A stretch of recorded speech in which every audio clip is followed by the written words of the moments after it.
ધ્રાંગધ્રામાં રજવાડી રેસ્ટોરન્ટના મેનેજર સામે બ્લેકમેલની ફરિયાદ. પોલીસ ધરપકડ બાદ મેનેજર વીઆઈપી સુવિધા પૂરી પાડવામાં આવી. ધ્રાંગધ્રા શહેરમાં ક્લબ રોડ સ્થિત રજવાડી રેસ્ટોરન્ટમાં મેનેજર આબિદ માલપરા સામે બ્લેકમેલિંગનો ગુનો નોંધાયો છે. તેને પરણિતા સહિત 2 મહિલાઓના ફોટા વાયરલ કરવાની ધમકી આપીને રૂપિયા 2 લાખ પડાવ્યા હોવાનો આરોપ છે. પોલીસ ફરિયાદ મુજબ થોડા મહિના પહેલા ધ્રાંગધ્રાના શહેરી વિસ્તારમાં રહેતી એક પરણિત મહિલા પોતાના પરિવાર સાથે આ રેસ્ટોરન્ટમાં ભોજન કરવા ગઈ હતી.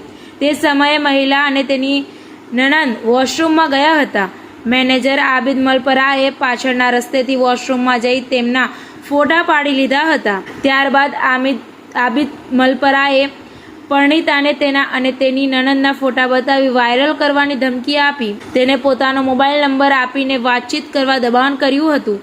ફોટા વાયરલ થવાના ડરથી પરણિતાએ મેનેજર સાથે વાતચીત શરૂ કરી હતી. આ વાતચીત દરમિયાન મેનેજર આબિદ મલપરાએ પરણિતા પાસેથી અત્યાર સુધીમાં કુલ 2 લાખ પડાવ્યા હતા. તેને પરણિતા પર તેના પતિને છૂટાછેડા આપવા માટે પણ દબાણ કર્યું હોવાનું ફરિયાદમાં જણાવ્યું છે. વારંવાર રૂપિયાની માંગણી અને દબાણથી કંટાળીને પરણિતાએ સમગ્ર બાબત પોતાના પરિવારને જણાવી. પરિવારની હિંમત મળતા રજવાડી રેસ્ટોરન્ટના મેનેજર આબિદ મલપરા વિરુદ્ધ ગુનો નોંધવામાં આવ્યો છે. સ્થાનિક પોલીસે આ મામલે વધુ તપાસ હાથ ધરી છે. ગુનો નોંધાયા બાદ સ્થાનિક પોલીસે આબિદ મલપરાને ગણતરીની કલાકોમાં ઝડપી લીધો હતો. ઉલ્લેખનીય છે કે ફોટા વાયરલ કરવાની ધમકી આપી રૂપિયા 2 લાખ પડાવવાનો મામલો સામેલ છે. TV18 ન્યૂઝ નેટવર્ક સાથે રિપોર્ટર મયુદ્દીન, ધ્રાંગધ્રા.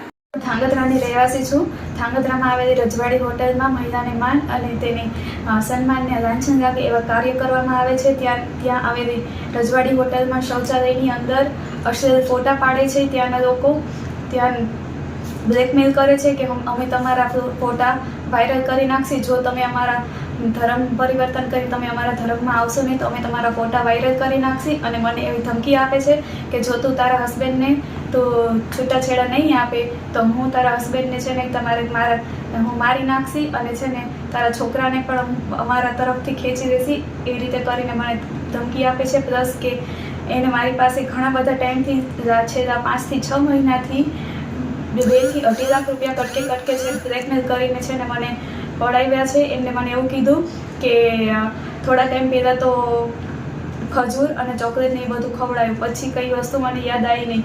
પછી એમને અલગ અલગ રીતે મારા અસલ ફોટોઝ ને બધું મારી પાસેથી મંગાવ્યા. એવું કીધું કે જો તું ફોટા મને તારા નહીં આપ તો હું તારા ફોટો વાયરલ કરી નાખીશ. એ વીકના કારણે મારે અલગ અલગ જાતના મારે ફોટા આપવા પડ્યા છે. અને ત્યાં રજવાડી હોટલમાં ત્યાંના જ કિચનમાં નોનવેજ ને નોનવેજમાં ચિકન, બકરો, મચ્છી બધી જ વસ્તુ છે ને એની રસોઈ થાય છે. અને એમને આ બધી વસ્તુ મેં જોયેલી છે. એમને મને એવું કીધેલું પણ છે કે છે ને અમે અમારા જે ટાઈપના ગેસ્ટ આવે છે એ ટાઈપના ગેસ્ટને અમે પીરસીએ પણ છીએ અને ખવડાવીએ પણ છીએ. ભલે વેજ હોટલ હોય પણ એની અંદર નોનવેજના કાર્ય કરવામાં આવે છે. હવે ખબર નહીં આ વસ્તુ મારી એક જોડે થાય છે. અત્યારે મારા એકની વસ્તુ બહાર આવી. શું ખબર કે મારા સિવાય પણ ત્યાંથી છે ને અલગ અલગ છોકરીઓને આવી રીતે બ્લેકમેલ કરતો હોય.